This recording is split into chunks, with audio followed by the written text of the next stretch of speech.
It's a cloudy January day. Let's take a look at what kind of decor I put up for the month of January. For January, I've simplified the look. I still have the lights up that I had in December because they just add that brightness and light for the month of January.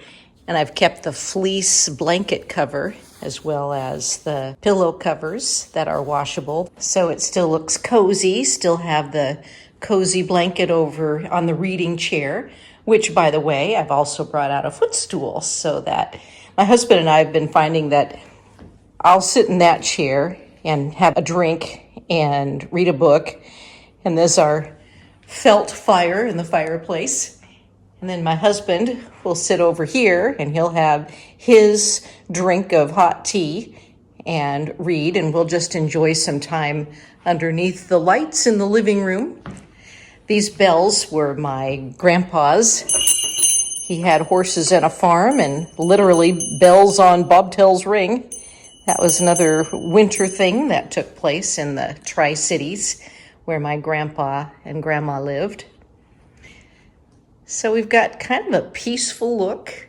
I kept up the wreath for another few months. I'll probably keep that up through February because the two little birds, little lovebirds, got some candles and our Danish dolls that are dressed for winter. It's just nice to have decorations that reflect the season. And I like just the simplicity, just keeping a lot of the same look, the fire in the fireplace, the lights, the greenery, keeping with the red and green theme. Poster art.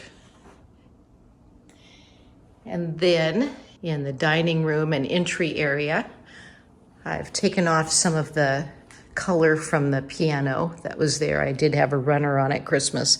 Took that off to make it a little quieter. And I was reading that one of the things that makes a house look welcoming is to have books laying out. So if people come over, they've got a book to read. So I figured a book with the theme of wintertime, as well as everybody loves Calvin and Hobbes. So I have a Calvin and Hobbes book out here. And then I've got a book I'm returning to the library. Really enjoyed this one called Humankind. If you haven't read this book yet, I would recommend you check it out from the library for an encouraging read.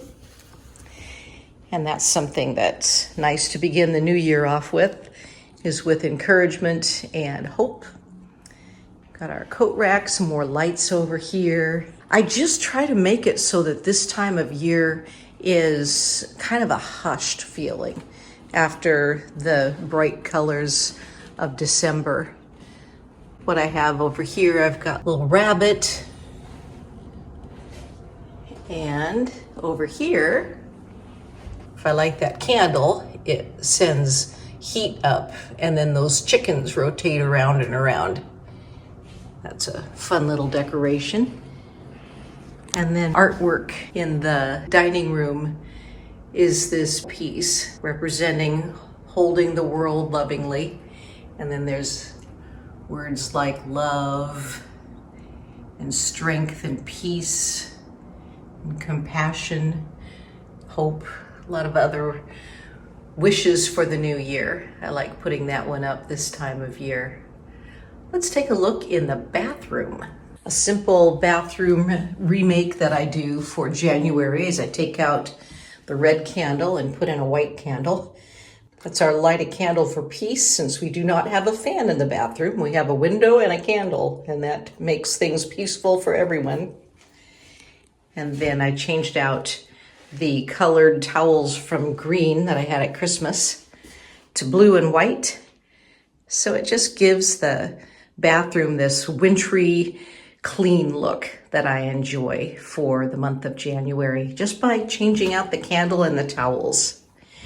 And then in our bedroom, I think I left everything the same in the bedroom as I did for Christmas. We still have the red and pink and green. And one thing I did add is the books. Usually I keep my books in my bedside table drawer, with my journals and stuff, but I figured I have my books to read there. And then my husband also has a book that he ordered. He likes buying books or getting them to keep because, as he says, he's a slow reader. So that's what he's got those, whereas I read a lot. And so I get my books from the library because it's cheaper.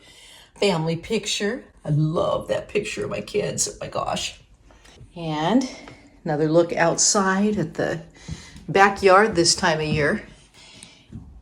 We recently put down some wood chips to cover the yard, so it looks really nice out there.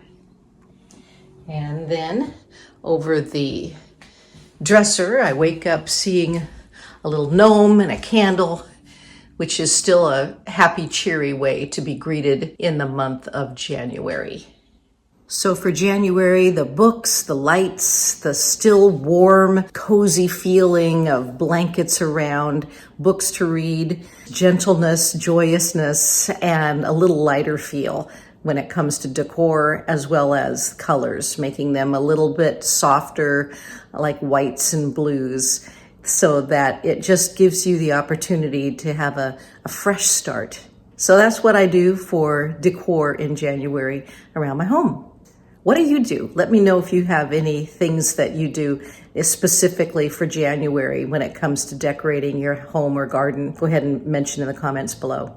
Thanks for being with me today, and thanks for watching Barb Talks.